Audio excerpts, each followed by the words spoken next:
She thought he was the caretaker, but the man fixing the photocopier was the millionaire CEO in disguise. For goodness sake, not now, Betty muttered under her breath, slamming the printer tray. Closed for the third time. The screen blinked the same message, in cold defiance. Paper jam tray 2. Her fingers trembled as she tried to prise the drawer open again. Her report, 3 weeks of late nights and early mornings needed to be in the hands of her manager in less than 15 minutes. The meeting upstairs had already started.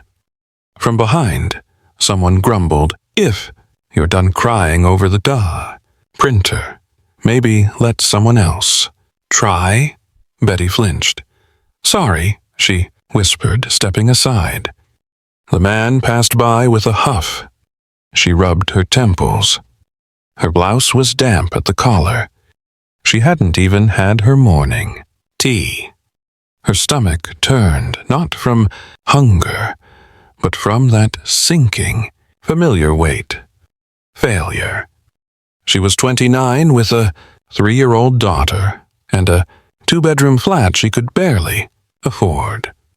3 years ago, she was a stay-at-home mum, baking dinosaur, cupcakes and folding onesies. Then came the divorce, the betrayal, the court dates, the long, aching silence of her parents' disapproval. And now she was an invisible assistant on a 1-year contract in one of the largest tech firms in the country. No one remembered her name. They called her admin, or worse, nothing at all. She stared at the machine, willing it to come back to life. "Please," she whispered, fingers poised over the power button like a surgeon, "just this once." "Need a hand?" The voice startled her. It was low, calm, almost amused. She turned. A man stood there, perhaps in his mid-30s, tall with broad shoulders beneath a rolled-up blue shirt. His jeans were worn but clean, and he held a wrench loosely at his side like he had used it all his life. No badge, no clipboard, just a calm presence and a faint, clean scent of pine soap. Yes, the tray's jammed and," she stammered, stepping back. "I think it hates me." He chuckled and crouched beside the printer, his hands moving with practiced ease. Machines don't hate, but they do get tired, just like people. Betty watched as he slid out the tray and flipped open a back panel she did not even know existed. His hands were clean but calloused. Real hands, not office ones. He didn't look like someone from this building. Everyone here wore watches that cost more than her rent. He didn't even wear a belt. "Thanks," she murmured, hugging her file close to her chest. He glanced up at her. "Tough morning." Betty let out a sharp laugh, then bit her lip. "You could say that. I'm probably the only person here who has a little cry in the loo at 8 a.m. on a Monday." He smirked, but said nothing, gently nudging a vaptosa lever inside the tray. "I swear," she went on, her voice suddenly unfiltered by exhaustion. "This place, it's all perfect glass walls and empty smiles. Everyone talks metrics and synergy and deliverables, but no one actually sees each other. My manager, brilliant on paper, is as cold as marble in person, still silent." The man pulled out a crumpled piece of paper that had twisted into the printer's roller. "There's your culprit." Betty blinked. "You've fixed it?" He nodded, stood and wiped his hands on a small cloth from his back pocket. "You should be good now." As the printer whirred back to life, Betty almost cried again. "Thank you. Really? You've just saved my entire week." He handed her the first crisp sheet as it emerged. Their fingers touched for a second, and she looked up at him, into his eyes. They were gray, stormy, but not unkind. "You're welcome," he said, simply. She tilted her head. "What's your name? You don't have a badge." He hesitated, then smiled, just passing through. Before she could press further, he started to turn away, but then paused and looked back over his shoulder. "Sometimes people pretend not to see," he said, quietly, "until someone brave enough speaks." Betty stood frozen, the warm paper clutched in her hand. But when she looked up again, he was already gone. He had disappeared down the hallway as silently as he had come. For a moment, she forgot the time, the meeting, the stress. For the first time in months, someone had really seen her. And it had taken a stranger in jeans and rolled-up sleeves with no name, no title, and a wrench to make her feel real again. She pressed the button to reprint the final copy. As the pages slid out, her hands felt steadier, her spine a little straighter, her eyes not quite so heavy. Something had shifted. She could feel it. The email came in without fanfare, early Monday morning. No subject line, just one sentence. "Please report to the executive office on the 12th floor at 10 a.m.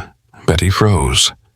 She reread it 5 times, her hands tightening around the edges of her keyboard, her stomach dropping.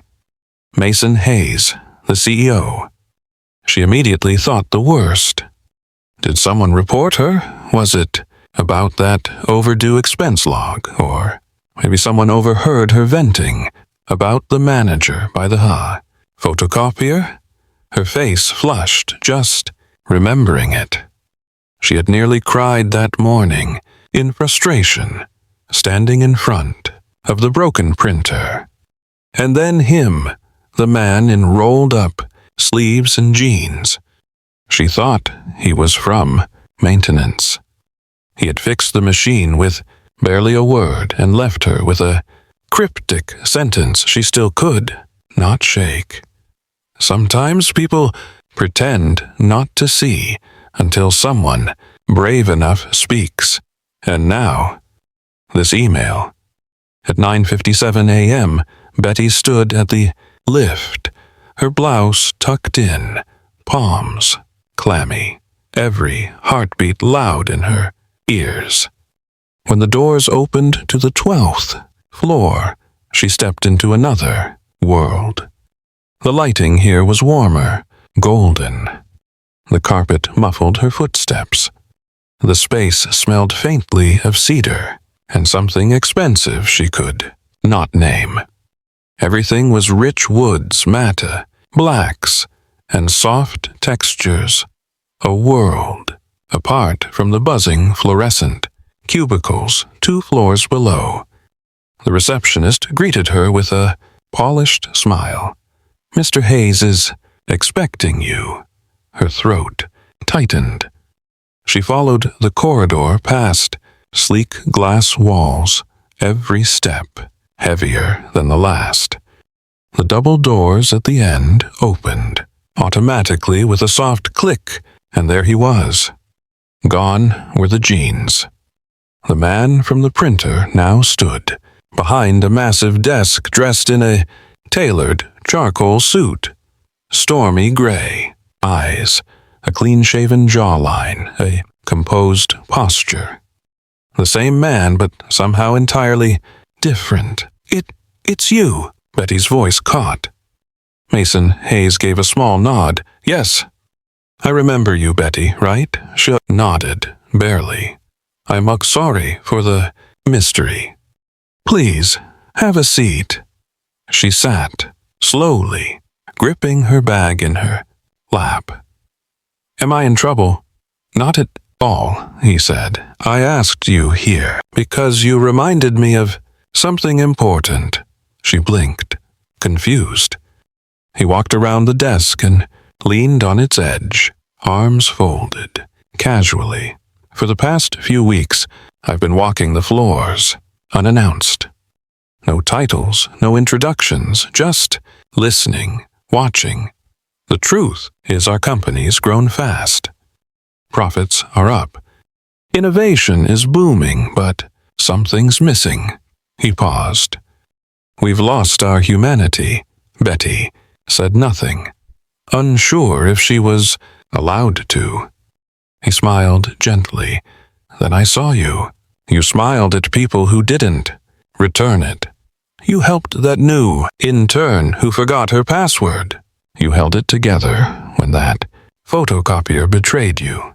And you let yourself speak honestly, not cruelly, just honestly. She flushed, remembering her exact words. This place needs more people who actually care. I heard you, Mason said, still calm, and I agreed. She bit her lip. I didn't know. I know, he interrupted gently. That's the point. He walked over to a table and picked up a slim folder. I'm building a small internal task force. Project Phoenix. We're redesigning how we lead through empathy, inclusion, real connection. I'd like you on it. Her eyes widened. Me? Yes, he said. Exactly, you. She let out a shaky breath. I'm just an admin. You're someone who keeps showing up, even when no one claps. Who speaks up without a podium? That's leadership, Betty. Real leadership. A lump rose in her throat. She tried to blink it away. I don't know what to say. Say yes, he said simply. She looked at him, really looked at him, and for the first time saw not just the CEO, but the man behind the desk, the one who chose to walk the floors instead of sitting above them. I'd be honored, she whispered. Wednesday, 8:30 a.m., Conference Room B. Come as you are, he said as she exited the office. The hallway did not feel intimidating anymore. Her steps felt lighter. Something within her had shifted. For the first time in years, someone saw her. And even more surprising, she was starting to see herself. Betty had never been in a meeting like this before. There were only 5 people in the glass-walled conference room on the 10th floor, hand-picked by Mason Hayes himself. Each one came from a different department, a different background, a different rung on the company ladder. And yet, somehow, it worked. The first time she stepped in, Betty clutched her notebook like a shield. She wore her second-best blouse and had triple-checked her hair in the mirror that morning. She was used to being the one who listened, not the one expected to speak. But Mason greeted her with a nod, pulled out a chair for her himself, and said, "We don't do formalities here. We do truth." That first meeting was quiet for her. She listened more than she spoke, noting how the others tossed out ideas about making the workplace more inclusive, more compassionate. Mason never dominated the room. He asked questions. He let silence stretch until someone filled it. He listened like it was the most important part of his job. On the second day, Betty found a cup of coffee waiting on her desk before the meeting. It was exactly how she liked it. Light, no sugar. Tucked beneath the cup's cardboard sleeve was a small post-it note in tight, slanted handwriting. "Thanks for reminding me how much kindness matters. M." Betty stared at it for several seconds, unsure whether to laugh or cry. No one had ever thanked her just for being kind. By the third week, something had changed. She no longer hesitated when asked for her thoughts. When the topic of emotional burnout came up, she spoke softly but clearly. Sometimes people don't leave because of the workload. They leave because no one sees them. Mason met her gaze, nodded once, and wrote it down, word for word. Later that day, he stopped her in the hallway. "That line, it's going up in the next company newsletter. It deserves to be heard." Betty flushed. "Really?" he smiled. "Really?" Every week she found a new cup of coffee waiting. Sometimes with a quote, sometimes with a thank you. Once it just read, "You've changed. More here in 2 weeks than some have in 10 years. She began to carry herself differently, not because she wanted Mason's approval, but because for the first time she felt her presence mattered, that she could affect something beyond a spreadsheet. Other team members started asking for her advice. One even called her the heart of the project during a brainstorming session. Betty laughed it off, but deep down, it stirred something powerful inside her. For years, she had shrunk herself to fit into corners. Now, she was learning to take up space again. Mason never made it about him. He always gave credit. He always asked how others were doing before giving instructions. But there was something in the way he looked at Betty during those meetings, an attentiveness that wasn't professional, yet never crossed a line. She noticed how he paused when she spoke, how he leaned slightly forward, hands folded genuinely, listening. There was no judgment in his eyes, only a kind of recognition. After one particularly long session, as they exited the room, Mason walked beside her. "You're good at this," he said. "At what?" "At seeing people. Really seeing them.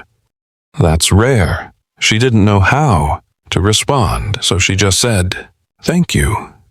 He looked at her then, not the way a boss looks at an employee, but like someone trying to read a story still being written.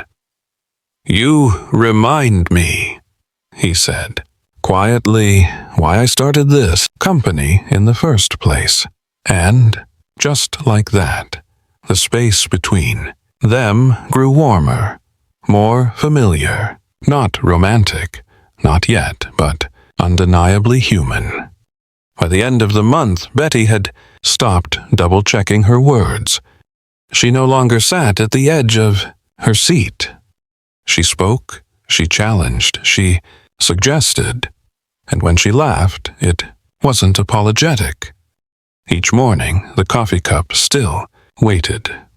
But now she looked forward to it, not just for the caffeine, but for what it symbolized. A small act, a big change, and a man who saw her not as a project, but as a person. Betty had always kept her head down, even in the new culture, committee meetings. Even with Mason's support, she tried not to attract too much attention. But lately, she could feel the change, and not all of it was welcome. Whispers started the week after. Mason quoted her in the company newsletter. Betty had submitted the line without attaching her name, but somehow it got out. She acts like she's better than us just because the boss likes her, someone muttered just outside the break room. Betty had stepped out to refill her water bottle and froze when she heard it. The voice belonged to Dana, senior admin who had been at the Saw company for over a decade. I bet she thinks she's next in line for a promotion, another voice added. You know how these things go when the CEO starts paying attention to a pretty face. Betty didn't move. Her hand tightened around the bottle, the plastic crinkling under her grip. She blinked hard and turned back toward her desk, her heart pounding. She had always feared this, being seen, only to be torn apart. That afternoon, as she waited for the lift alone, the same group approached. They fell into an uncomfortable silence as they recognized her, standing just outside the closing doors. The tension was thick. Then, unexpectedly, Mason stepped into the hallway. He looked crisp as always in a dark blazer and a white shirt with rolled-up sleeves, but his eyes scanned the group with unspoken clarity. He joined them in front of the lift, standing between Betty and the others. The silence cracked. Dana cleared her throat, pretending to check her phone. Another woman adjusted her badge, lanyard not meeting anyone's eyes. Mason's voice was calm but firm. In this company, we respect those who speak with courage, he said, not looking at anyone in particular, but his meaning was unmistakable. You can join the change or be left behind. The lift dinged. He stepped in first, holding the door with a light touch. No one followed. Betty stood frozen for a second, then slowly joined him inside. Neither of them spoke, but when their eyes met, Mason gave her the smallest, most reassuring smile, one that said, "You're not alone." Later that day, HR sent out an announcement. All employees were to attend a new Empathy in the Workplace training with the executive team, leading the sessions. It was not framed as a punishment, but everyone knew it was a response. The next morning, Betty arrived at her desk to find a small white box tied with a gold ribbon. Beside it, a folded note written in a looping, slightly nervous hand. We're sorry. Thanks for doing what we didn't dare. Inside the box were lemon, shortbread biscuits, Betty's favorite. She didn't know how they knew, but the gesture softened her heart instantly. She looked up and caught Dana, watching her from the other side of the floor. Their eyes met. Dana gave a tiny nod. At lunch, two of the women from that same group asked Betty if she wanted to join them for a takeaway. She hesitated, then accepted. Over sandwiches and fruit cups, they talked about their children, late-night email habits, and the ridiculous price of parking. What started as surface-level small talk slowly turned into laughter. By the end of the week, they were sending each other restaurant menus and debating who had the best office mug collection. One afternoon, Dana tapped Betty's desk and dropped off a coffee. "Truce?" she said, half joking. Betty smiled. "I think we're way past that." In the weeks that followed, Betty no longer felt invisible. Not because she was suddenly popular, but because for the first time in years she felt like she belonged. Her co-workers weren't perfect. Neither was she. But the ice had broken, and sometimes that was all it took to build something better. Not a speech, not a policy, just one small, brave moment. And someone, maybe not everyone, choosing to follow. The flat was quiet except for the soft, uneven breathing of Carol, her tiny body curled up on the sofa, flushed with fever. Betty sat nearby on the floor, her back against the coffee table, phone in hand, checking the time, counting seconds between coughs. She had already called the pediatrician, administered the prescribed medicine, and now there was nothing left to do but wait. Carol stirred and whimpered, reaching out in her sleep. Betty crawled over and gently stroked her daughter's damp curls. "Mommy's here," she whispered, her voice cracked. It had been years since Betty felt this helpless. Since her divorce, she'd learned to survive on her own. School drop-offs, last-minute bills, visits to the hospital. No one else showed up. She had stopped expecting them to. That afternoon, she had emailed her manager and Mason, apologizing profusely for missing the culture meeting. Mason's reply had come in under 2 minutes. "Take care of your little one. Everything else can wait," she read it twice. No one had ever told her that before. At 3:40 p.m., there was a knock at the door. Startled, Betty tiptoed to the peephole, half expecting it to be a neighbor or a delivery mix-up. But there stood a courier in uniform holding a small, bright, blue package wrapped in ribbon. "For a Betty Moore?" he asked when she opened the door slightly. She nodded hesitantly and took the package. "No signature needed," he said with a smile and walked away. Betty closed the door, locked it, and turned the package over in her hands. Her name was handwritten in black, ink across the tag. It was light, the shape of a toy box. She carried it back into the living room and sat down beside Carol again, the ribbon untied easily. Inside was a soft, plush bunny, white with floppy ears and stitched pink hearts on its paws. Carol had pointed out the same toy once at the grocery store. Beneath the bunny was a folded note for Carol. "Hope she gets better soon. From someone who thinks her mom's doing a great job." Betty blinked at the handwriting.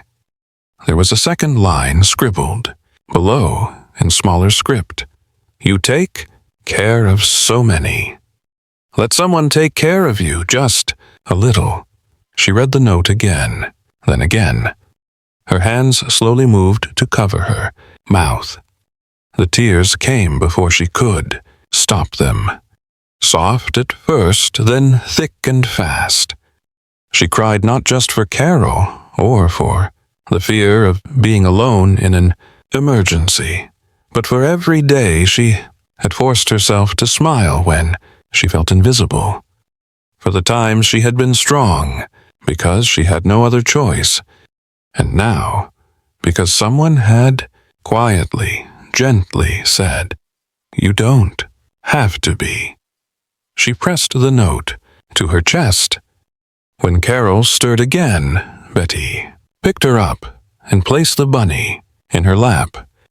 The child's fevered fingers curled around one of its ears without opening her eyes. "Look, sweetie," Betty whispered. "He came just for you." The next day, Carol's fever broke. The plush bunny stayed tucked in her arms through the night. At work, the following Monday, Betty spotted a familiar handwriting in the corner of a white sticky note on her desk. "Hope the little bunny helped." There was no signature, but she did not need one.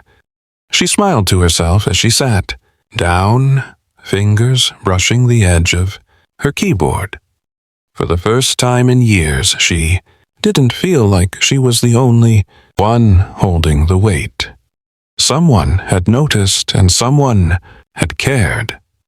Betty was walking home from Carol's preschool when she saw him, dressed in a button-down shirt and slacks, hair slicked back like he was playing a role. Tom leaned against a black SUV parked by the curb. He looked like he belonged to a different life, a life Betty had fought hard to leave behind. But the glint in his eyes hadn't changed. Well, he said, straightening up. You live in a condominium now. New man, new life, eh? Must be nice. Betty's heart sank. She pulled Carol close, her hand tightening around her daughter's small one. I'm just here to pick up my child, she said flatly. Leave, Tom smirked. Relax. I'm not here to cause a scene. Just thought we should settle some things like adults. She didn't respond. He pulled a folded paper from his pocket and held it up. See, I've been thinking. All those years you made my life miserable, controlling, critical, cold. I think I deserve something for that. Her lips parted. You what? 25 grand, he said, smoothly. Call it compensation. Emotional damage, whatever you like. You can afford it now, right? Your company's doing well. You've got a new fellow. Clearly. I'm not giving you a single penny, she snapped, her voice shaking. He tucked the paper back into his pocket. Then maybe I'll file for custody. Tell the court how unstable you've been. Depression, lack of family support, a new boyfriend interfering. You know how that looks. Carol tugged at her coat, confused by the tension. Betty swallowed hard and ushered her toward the door without another word. That night she didn't sleep. She stared at the ceiling for hours, then paced the living room until her legs gave out. She had no concrete proof of Tom's past threats, no restraining order, no witnesses to the manipulation and isolation he had subjected her to for years. At 2 a.m., she sat on the bathroom floor of her flat with the door locked and the light off, her knees pulled to her chest, hands gripping her temples. Her breath came in shallow bursts. She looked up at her reflection in the mirror across from her, eyes red, shoulders tense. But behind the fear, something else flickered. Resolve. I left once, she whispered. I can stand again. The next day at work, she wore a brave face. But Mason noticed. After the meeting, he called her into his office. He did not press. He just looked at her with a concern that felt both gentle and fierce. She finally told him everything. Mason listened, silent, until the saw end. Then, without hesitation, he stood, grabbed his coat, and said, "Come with me." They did not go to the police. Not yet. Instead, he drove her to a discreet office downtown with glass windows, polished floors, and a brass sign that read Shelton and Crane, Family Law.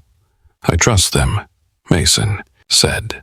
But I won't speak for you. You're in charge here. I just brought you to the door. Inside, the solicitor, a composed woman in her 50s named Marlene, greeted Betty like an old friend. Let's sit, she said gently. Tell me everything. Betty opened her mouth. and for the first time, she let it all out.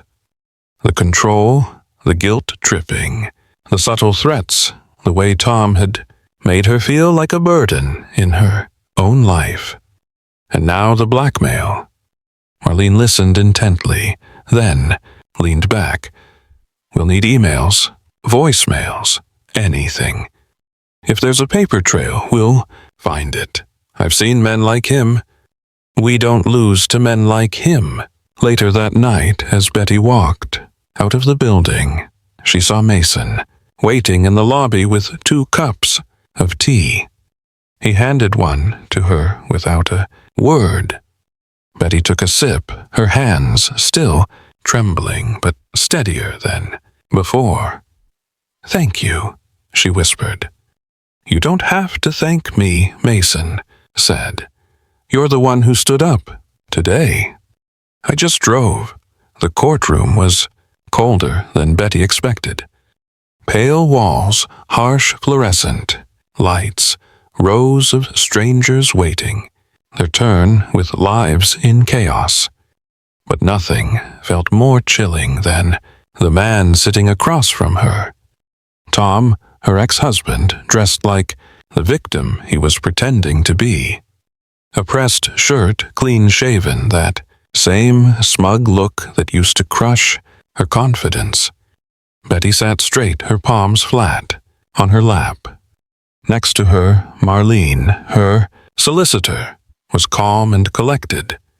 Behind her, in the 3rd row, Mason sat silently.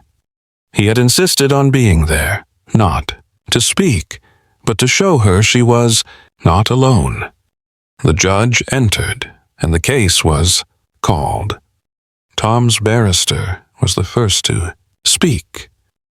He painted a story of mental distress, financial hardship, and emotional abuse on Tom's side. He gave up years of his life, the lawyer declared, and now, with the respondent enjoying a stable career and a wealthy partner, she owes him compensation for the emotional toll. Betty clenched her jaw, keeping her breath steady. Then it was Marlene's turn. She stood without theatrics, her voice smooth as she laid out the facts. A history of controlling behavior, voicemails where Tom threatened, custody unless he got money, a signed complaint from a neighbor who had witnessed Tom yelling outside Betty's old flat. And finally, the email. Marlene held it up for the judge, printed message where Tom wrote, "You think just because some rich bloke is in your life now, you can erase the past? Pay up or I'll make sure the court takes your daughter." The judge asked if Betty wished to speak. She stood. Her knees were shaking, but her voice was steady. "For years I was quiet. I stayed quiet because I thought it kept me and my daughter safe. But silence never protected me. It only protected him." Tom rolled his eyes, but Betty did not look his way. "I'm not speaking today as someone who's perfect. I'm not even speaking as someone who's not afraid. I'm terrified, but I'm speaking anyway because I'm a mother. And Carol deserves a life free from fear, from manipulation, from men who think love means control." A pause. "She deserves better, and so do I." Courtroom was silent. The judge looked at Betty with something almost like admiration. After closing remarks, the judge called a recess. Mason didn't move from his seat, but Betty turned just for a moment, and their eyes met. He gave her the smallest nod. His hands were clenched around the wooden armrest.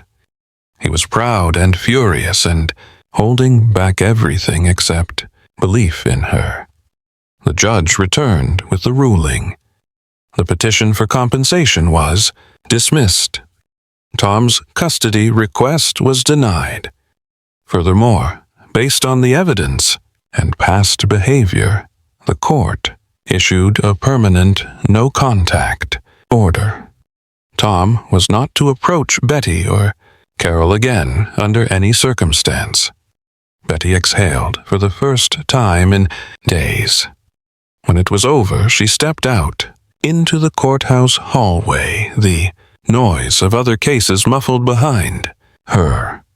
Mason was there. "You were incredible," he said quietly. Betty blinked back tears. "No," she whispered. "I was just tired of being afraid." He nodded.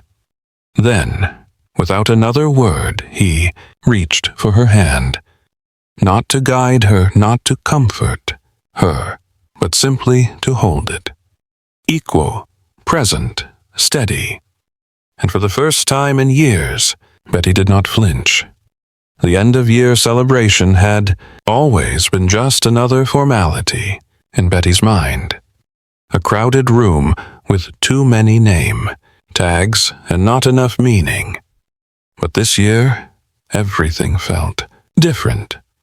The large atrium on the 12th floor had been transformed into a warm, candlelit space filled with soft music, laughter, and the scent of cinnamon pastries. A banner overhead read, "Celebrating growth, courage, and kindness." Betty stood near the back, blending in as she always had, but she could feel Mason's presence across the room even before she saw him. He wasn't in a suit this time, just a dark jumper and rolled-up sleeves, like the first day she met him, like the man who had fixed the photocopier and quietly handed her a reason to speak. The lights dimmed slightly as the HR director stepped up to the microphone. "And now," she said, smiling, "we come to a special moment. An award that didn't exist until this year, the Inspiration Award. It goes to someone who reminded us that courage doesn't always roar. Sometimes it works quietly, steadily, and still changes everything." Betty's name was called. Applause followed, genuine, full, the kind that echoed deeper than the walls of the building. As Betty walked up, her heart pounded. Mason met her at the podium holding the award, an elegant glass sculpture in the shape of a rising flame. But instead of handing it over, he took her hand. "I wasn't supposed to be here today," Mason began, his voice strong but warm. "I mean, at this exact spot. A CEO doesn't usually get involved with photocopier repairs or with award presentations. But then, again, some things are worth stepping out of the rule book for." He turned to the crowd. "We need more people like Betty," he said, his eyes locked with hers. "And I need her too." There was a pause, the kind that wrapped a room in a gentle hush. Someone from the crowd whistled softly. Others chuckled, but Mason wasn't smiling for show. His hand never left hers. Betty's throat tightened, but before she could say anything, a small blur in a blue dress came dashing toward them. "Mummy! Mummy!" Carol rushed up to the stage, a paper star cradled carefully in her tiny palms. "Are you my friend now, Mr. Mason?" she asked, tilting her head with a wide, toothy grin. Mason crouched down, taking the star gently from her hand. "I'd like to be more than that. If your mom says yes, Betty." Couldn't speak at first. Tears pricked the corners of her eyes, but she didn't wipe them away. Not this time. She simply nodded, smiling through the emotion. "We both say yes." Laughter and applause burst across the room again, but Betty barely heard it. All she saw was Mason kneeling beside Carol, holding that fragile paper star like it meant the world. And somehow it did. Spring came early that year. The park near Betty's flat had begun to bloom in soft pinks and fresh greens. Children played by the pond, the sun warming the earth just enough to make everyone believe in new beginnings. On a quiet path, 3 figures walked slowly. Mason held Carol's hand, her curls bouncing with every step. Betty walked beside them, her fingers intertwined with Mason's, the way they did so easily now. Carol ran ahead suddenly, giggling. In her hand, she clutched a ribbon-tied origami star. "Look," she called back. "It's flying." They watched her, their hearts full. Betty leaned into Mason slightly. "Did you ever think," she whispered, "that a broken printer would end up fixing 2 people?" He smiled, his eyes crinkling at the corners. "I think it just found exactly who it was supposed to." The afternoon light bathed them in a soft golden hue, a world away from the harsh fluorescent glare of the office where their story began. As Carol twirled under the falling blossom petals, Betty felt a profound sense of peace settle over her, a quiet certainty that she was finally home. He needed to fix a machine. She needed someone to believe in her. In the end, together, they fixed each other. If this story moved your heart, even just a little, and if you saw pieces of yourself in Betty's quiet courage or Mason's gentle faith, then perhaps you too believe that the smallest acts of kindness can change the course of a life. Because sometimes all it takes is one broken photocopier, one brave voice, and one person who truly chooses to listen.